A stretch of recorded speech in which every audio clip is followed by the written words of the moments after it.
अपने दिमाग में फिट कर लेना। डू नॉट, डज नॉट को ही डोंट एंड डजंट कहते हैं, एंड देन उसके बाद आपको हैव लगाना होता है और फिर ऑब्जेक्ट। इंटरोगेटिव जब आप बनाते हैं तो डू डज उठकर आगे आता है, सब्जेक्ट लिखना होता है, हैव लिखना होता है plus object. Now let's practice. उसके पास सब कुछ है, he has everything। Come on, एक बार मेरे साथ बोलने की कोशिश करना। उसके पास सब कुछ है, he has everything। उसका एक भाई है, he has a brother।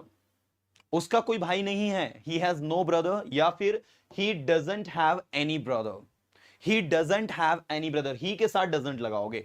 do not and does not, there is a slight difference। do not is used with plural and especially with third person, and plural third person के साथ भी हम लोग इसका उपयोग करते हैं। तो प्लूरल के साथ हम लोग डू नॉट लगाते हैं, and with singular third person we use does not.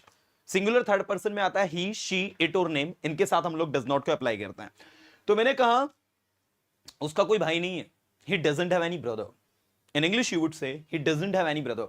क्या उसका कोई भाई है? Does he have any brother? In English you would say does he have any brother? क्या उसका कोई भाई है? सागर सर अगर आवाज हो जाए तो I recommend please increase the volume because students are just they are asking for the voice issue. मतलब रेगुलरली जो हम लोग यूज करते हैं उसी वे में यूज किया है।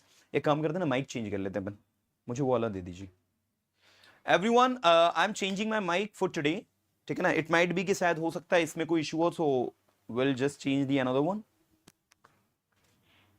नो नो, चैनल ही नया दो मुझे, ये तो ये रहने दो, चैनल नया दे दो।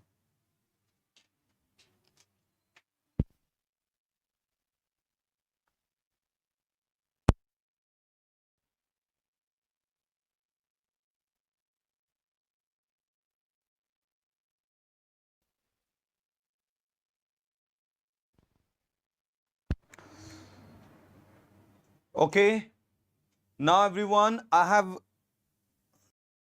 the mic. I think it would be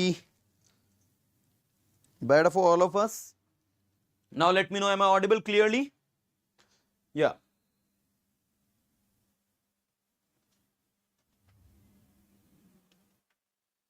Thank you so much, a step ahead Safety.